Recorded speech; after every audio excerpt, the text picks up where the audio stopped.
Pemirsa Surabaya TV, dimanapun Anda berada saat ini, semoga kita semua dalam keadaan sehat, penuh kebahagiaan, dan tentu saja kita tetap berada di dalam frekuensi yang sama, yaitu di acara Dialog Khusus Surabaya TV. Bahagia sekali pada hari ini telah hadir bersama kita Ibu Haja Siti Mariam. Selamat sore, Bu. Sore. Beliau adalah anggota fraksi PDI Perjuangan DPRD Kota Surabaya dan anggota Komisi D DPRD Kota Surabaya. Pada 1 jam ke depan kita akan berbicara tentang kebudayaan yang ada di Surabaya, khususnya dikaitkan dengan rencana pembentukan Badan Cagar Budaya. Marilah kita tidak berpanjang kata, kita langsung sapa beliaunya. Ibu Siti Mariam, bahwa saat kami mendengar di Surabaya ini kemajuan budayanya begitu pesat. Baru-baru ini pemerintah Kota Surabaya mengadakan pencapaian muri untuk rekor pelaksanaan tari remo dengan jumlah peserta terbanyak. Nah, tentunya pemerintah Kota Surabaya punya maksud dan tujuan selain ingin membudidayakan, mengembangkan budaya asli Surabaya tersebut, tentunya ada capaian-capaian yang diinginkan. Kira-kira itu apa, Bu? Pertama saya sampaikan terima kasih kepada Pak Eri, penggagas untuk pencapaian muri penari terbanyak. Ternyata tidak asal tari, tapi tari yang mengandung budaya yaitu budaya remo yang dilakukan oleh anak-anak SD, SMP. Itu memang wajib dilakukan supaya apa? Budaya kita itu tidak terkikis oleh perkembangan zaman. Jadi anak-anak tahu bahwa Surabaya ini adalah tari remo budaya kita. Nah, selain daripada tari remo, ada banyak hal yang namanya budaya itu, ada yang tampak dan tidak tampak. Di antaranya tari remo tadi, alhamdulillah luar biasa Surabaya menyambut. Selamat buat Pak Eri sama Pak Yusuf yang begitu gebiar, begitu semuanya turut merasa bertanggung jawab melestarikan. Secara tanpa disadari, anak-anak akhirnya paham tari dan akhirnya turut bertanggung jawab melestarikan. Nah, lepas daripada itu banyak hal yang harus dilakukan oleh pemerintah kota sehubungan dengan budaya tersebut.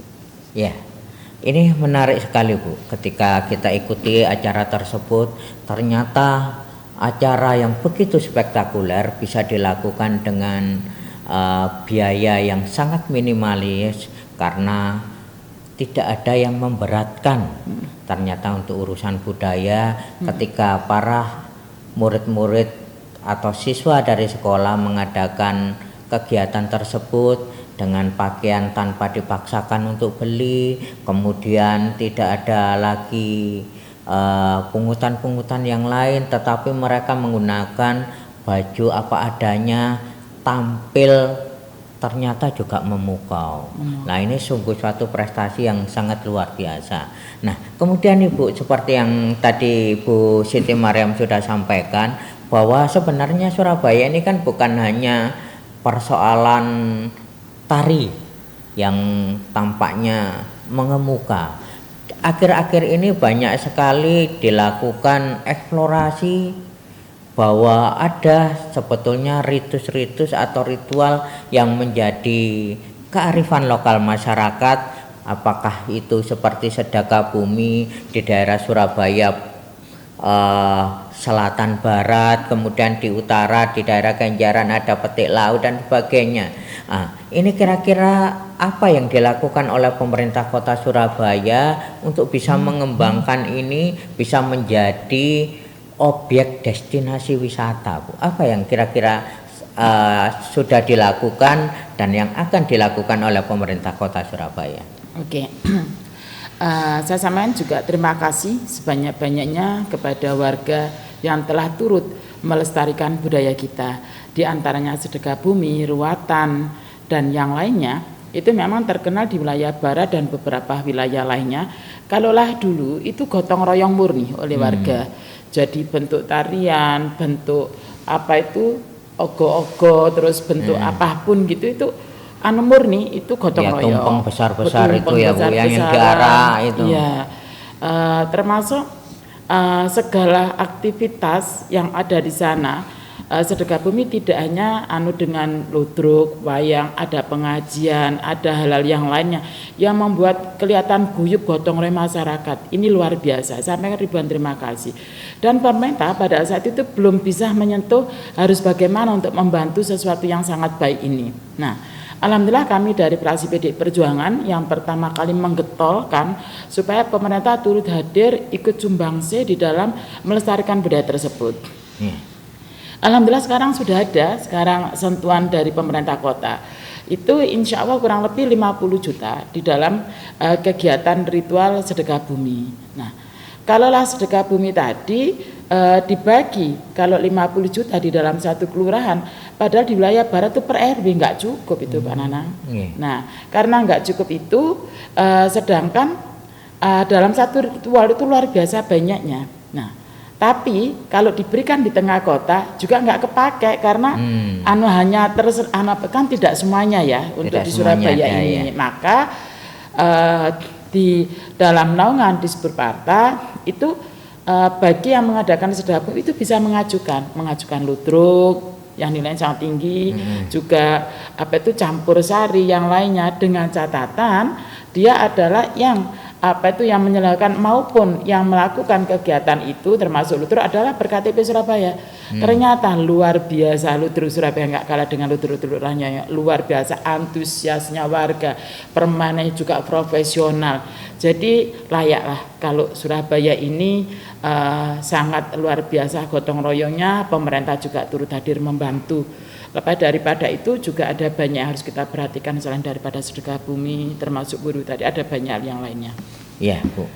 Jadi kalau menurut Undang-Undang Nomor 5 Tahun 2017 ya Bu, ada 10 objek sebetulnya tentang pemajuan kebudayaan, yaitu tradisi lisan, manuskrip, adat istiadat seperti tadi sedekah bumi, kemudian permainan rakyat, olahraga tradisional, pengetahuan tradisional, teknologi tradisional, seni, bahasa, dan ritus. Nah, ternyata di Surabaya ini banyak peninggalan juga situs ya Bu. Situs tadi disebutkan ada situs dari Ki Kebo Kenongo yang ada di Ngagel, kemudian ada satu lagi Ki Ageng Selo dan sebagainya. Ternyata tempat-tempat tersebut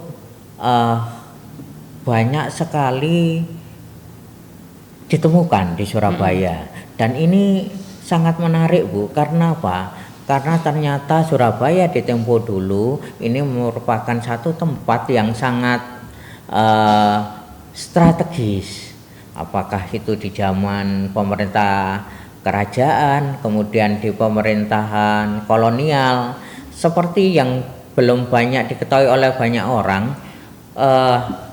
Di objek Joko Dolok misalkan Bu, ternyata di bawahnya itu ada prasasti yang bertahunkan 1100 sekian itu di zaman kerajaan Kediri ya Bu, zaman kerajaan Kediri, di zaman kerajaan Airlangga. Nah, apa kira-kira yang akan dilakukan oleh pemerintah Kota Surabaya menjaga objek-objek situs-situs tersebut Bu? Karena sangat miris sekali di tempat lain, tepatnya di Kabupaten Malang, itu ada baru-baru ini terjadi pencurian patung. Jadi di candi yang namanya Ganter itu ternyata ada patungnya dicuri oleh orang. Nah itu tentu saja hal ini sangat miris dan mengkhawatirkan. Apa yang akan dilakukan oleh pemerintah kota? Apakah pemerintah kota akan membentuk suatu badan tersendiri atau apa, Bu? Ini seiring senyampang pemerintah kota Surabaya sedang mempersiapkan perda khususnya perlindungan budaya. Monggo silakan. Alhamdulillah untuk Perda Cagar Budaya itu kami sudah selesai, menunggu fasilitasi dari gubernur. Kalaulah nanti sudah semua clear, itu nanti bisa dilaksanakan dengan maksimal. Tentang adanya kekhawatiran cagar budaya, apa yang terjadi di Malang mudah-mudahan tidak terjadi di sini. Dan kalaulah pemerintah sendiri yang menjaga itu, rasa memilikinya warga itu juga harus ditumbuh kembangkan. Artinya sama-sama menjaga kelestarian budaya ini, juga menjaga situs-situs itu juga harus punya tanggung jawab. Dan juga kalaulah cagar dinyatakan oleh tim ahli sebagai cagar budaya, itu juga ada kontribusi dari pemerintah tentang keringanan pajak dan yang lainnya, ada itu diatur dalam perwali dan perda secara detail ada. Artinya kalaulah ada banyak cagar budaya, insya Allah itu sudah masuk, sudah disahkan oleh tim ahli sebagai cagar budaya, tapi tidak menutup kemungkinan ada banyak cagar-cagar budaya lain yang belum tersampaikan, yang belum diakui.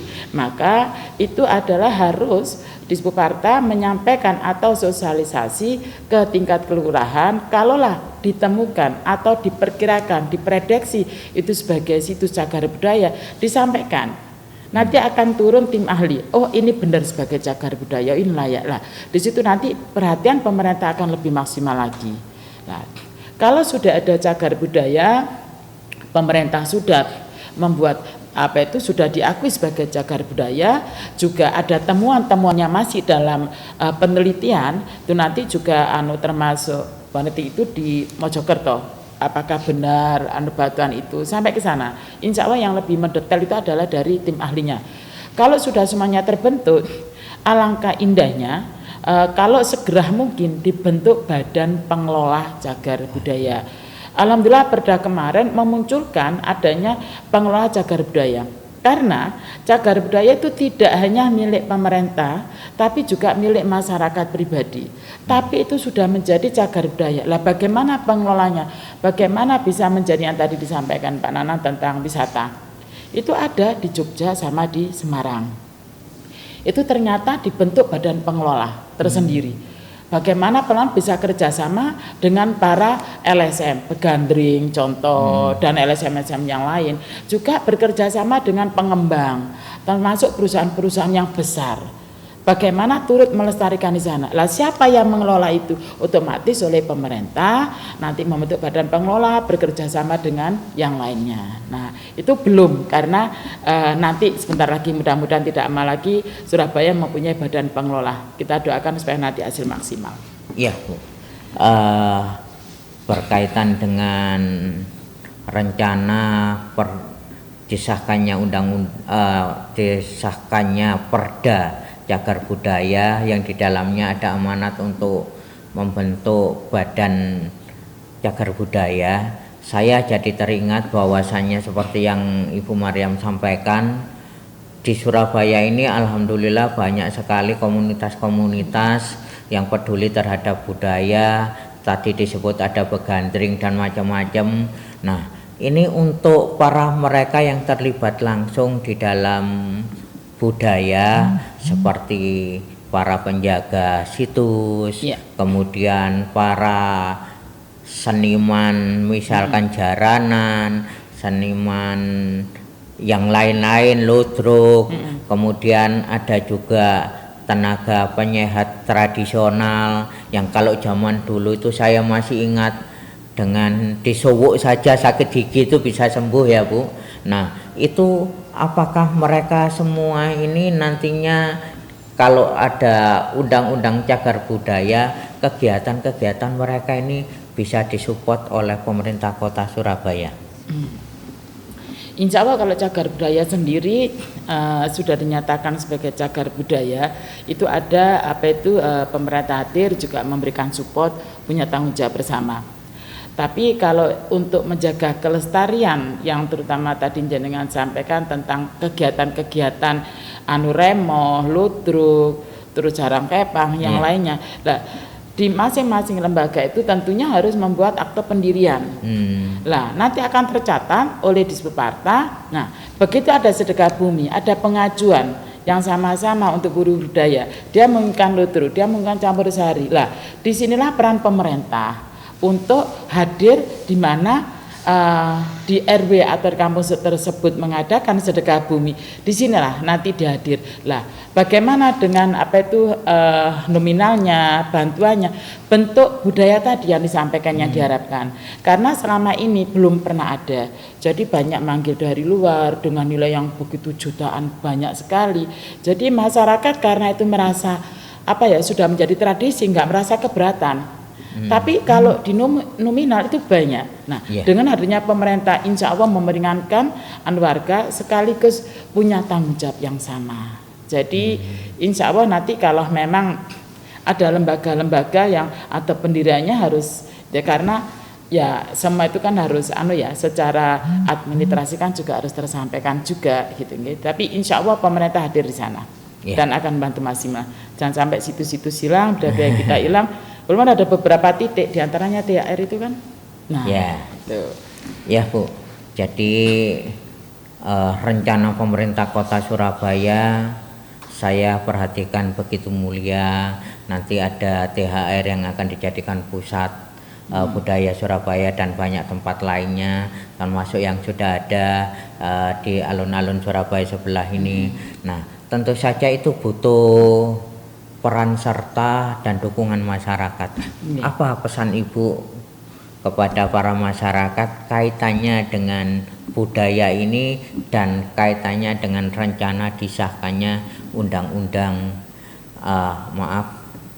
kaitannya dengan Perda Cagar Budaya ini? Pesan Ibu kepada masyarakat apa? Iya, kepada masyarakat Surabaya. Pertama saya sampaikan ribuan terima kasih, tapi tidak menutup kemungkinan peran panjenengan dibutuhkan untuk menjaga kelestarian cagar budaya dan ada hal-hal yang menjadi temuan diperkirakan. Jangan segan-segan menyampaikan di kelurahan nanti biar menyampaikan kepada Disparta, timah akan turun. Ayo kita sama-sama turut menjaga.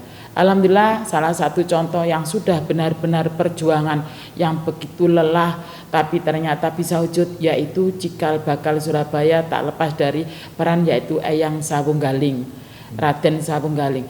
Itu dulu juga enggak ujuk-ujuk sudah ada tapi enggak ujuk-ujuk diakui, tapi melalui penelitian, melalui segalanya berarti peran masyarakat dan pemerintah bersama-sama. Saya berharap di Wiyung juga ada yaitu Mbah Buyo Jati. Nah, itu kami berharap nantinya juga supaya bisa diakui sebagai cagar budaya.